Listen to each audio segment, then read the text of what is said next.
ರಜಾಪತ್ರ ಪಾಠದ ಪ್ರಶ್ನೋತ್ತರಗಳನ್ನ ನೋಡೋಣ. ಅಭ್ಯಾಸ ಬಿಟ್ಟ ಸ್ಥಳ.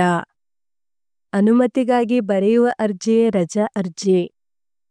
ಇಂದಿನ ದಿನಗಳಲ್ಲಿ ವಿದ್ಯಾರ್ಥಿಗಳು ಶಿಕ್ಷಕರಿಂದ ಅನುಮತಿ ಕೇಳದೆ ರಜೆ ಹಾಕುತ್ತಾರೆ. ಸೂಕ್ತ ಕಾರಣ ನೀಡಿ ಬರೆಯುವ ಪತ್ರವೇ ರಜಾ ಅರ್ಜಿ. ಪೋಷಕರ ಸಹಿ ಇದ್ದರೆ ಪತ್ರಕ್ಕೆ ಇನ್ನಷ್ಟು ಗೌರವ ಬರುತ್ತದೆ. ಒಂದು ವಾಕ್ಯ. ಕೈಬರಹದ ಪತ್ರ ಏಕೆ ಕಡಿಮೆಯಾಗಿದೆ? ಕಾಲಕ್ರಮೇಣ ಕಂಪ್ಯೂಟರ್, ಮೊಬೈಲ್ ಇತ್ಯಾದಿಗಳು ಬಂದು ಕೈಬರಹದ ಪತ್ರ ಕಡಿಮೆಯಾಗಿದೆ. ಪತ್ರದಲ್ಲಿ ಏನನ್ನು ಮೂಡಿಸುವಾಗ ಸಂತೋಷವಾಗುತ್ತದೆ. ಪತ್ರದಲ್ಲಿ ಮನಸ್ಸಿನ ಆಲೋಚನೆಗಳನ್ನು ಮೂಡಿಸುವಾಗ ಸಂತೋಷವಾಗುತ್ತದೆ. ವಿದ್ಯಾರ್ಥಿಗಳು ಯಾರಿಗೆ ರಜಾ ಅರ್ಜಿ ಬರೆಯಬೇಕು? ವಿದ್ಯಾರ್ಥಿಗಳು ತರಗತಿಯ ಶಿಕ್ಷಕರಿಗೆ ಅಥವಾ ಮುಖ್ಯೋಪಾಧ್ಯಾಯರಿಗೆ ರಜಾ ಅರ್ಜಿ ಬರೆಯಬೇಕು. ಯಾವುದು ಒಳ್ಳೆಯ ವಿದ್ಯಾರ್ಥಿಗಳ ಲಕ್ಷಣವಲ್ಲ. ಶಿಕ್ಷಕರಿಂದ ಅನುಮತಿ ಕೇಳದೆ ಶಾಲೆಗೆ ಗೈರು ಹಾಜರಾಗುವುದು ಒಳ್ಳೆಯ ವಿದ್ಯಾರ್ಥಿಗಳ ಲಕ್ಷಣವಲ್ಲ. ರಜಾಪತ್ರಕ್ಕೆ ಯಾರು ಸಹಿ ಮಾಡಿದರೆ ಹೆಚ್ಚು ಗೌರವ ಬರುತ್ತದೆ? ರಜಾಪತ್ರಕ್ಕೆ ವಿದ್ಯಾರ್ಥಿಯ ಹೆತ್ತವರು ಅಥವಾ ಪೋಷಕರು ಸಹಿ ಮಾಡಿದರೆ ಹೆಚ್ಚು ಗೌರವ ಬರುತ್ತದೆ.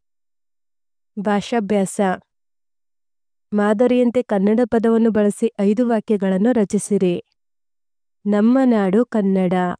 ನಮ್ಮ ಭಾಷೆ ಕನ್ನಡ. ಕರ್ನಾಟಕದ ಭಾಷೆ ಕನ್ನಡ. ದಕ್ಷಿಣ ಭಾರತದ ಪ್ರಮುಖ ಭಾಷೆ ಕನ್ನಡ. ಕನ್ನಡ ಒಂದು ಸುಂದರ ಭಾಷೆ. ಕನ್ನಡ ಭಾಷೆಗೆ ತನ್ನದೇ ಆದ ಹಿರಿಮೆ ಇದೆ. ಕೆಳಗಿನ ವಾಕ್ಯಗಳನ್ನು 2 ಗೆರೆಗಳ ನಡುವೆ ಅಂದವಾಗಿ ಬರೆಯಿರಿ. ಆಕಾಶದಲ್ಲಿ ಹಾರುವ ವಿಮಾನ ನೋಡಲು ಚಂದ. ಕಸ್ತೂರಬಾ ರಾಷ್ಟ್ರಪಿತ ಮಹಾತ್ಮ ಗಾಂಧೀಜಿಯವರ ಪತ್ನಿ. ಹುಯ್ಯೋ ಹುಯ್ಯೋ ಮಳೆರಾಯ. ಭಾಷಾ ಚಟುವಟಿಕೆ. ಬ್ಯಾಂಕಿನ ಮ್ಯಾನೇಜರ್ಗೆ ನೀವು ಗುಮಾಸ್ತರೆಂದು ಭಾವಿಸಿ ಅರ್ಜಿ ಬರೆದು ರಜೆ ಕೇಳಿರಿ. ದಿನಾಂಕ 2/11/2025. ಜಯನಗರ, ಬೆಂಗಳೂರು. ಇವರಿಂದ ಗಜೇಂದ್ರ ಹೊಸಮನಿ, SBI ಬ್ಯಾಂಕ್, ಬೆಂಗಳೂರು. ಇವರಿಗೆ ಮಾನ್ಯ bank manager, SBI bank, Bengaluru. ಮಾನ್ಯರೇ, ವಿಷಯ: 1 ದಿನ ರಜೆ ಪಡೆಯುವ ಬಗ್ಗೆ.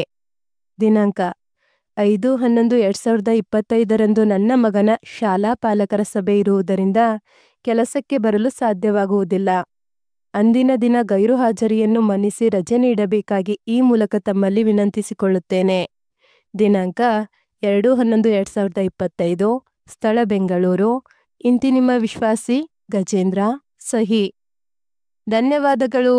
ಈ ವಿಡಿಯೋನ 1-2 ಬಾರಿ ನೋಡಿ ಹಾಗೂ ಪರೀಕ್ಷೆಗಳಲ್ಲಿ ಅತಿ ಹೆಚ್ಚಿನ ಅಂಕಗಳನ್ನು ಗಳಿಸಿರಿ. Don't forget to subscribe.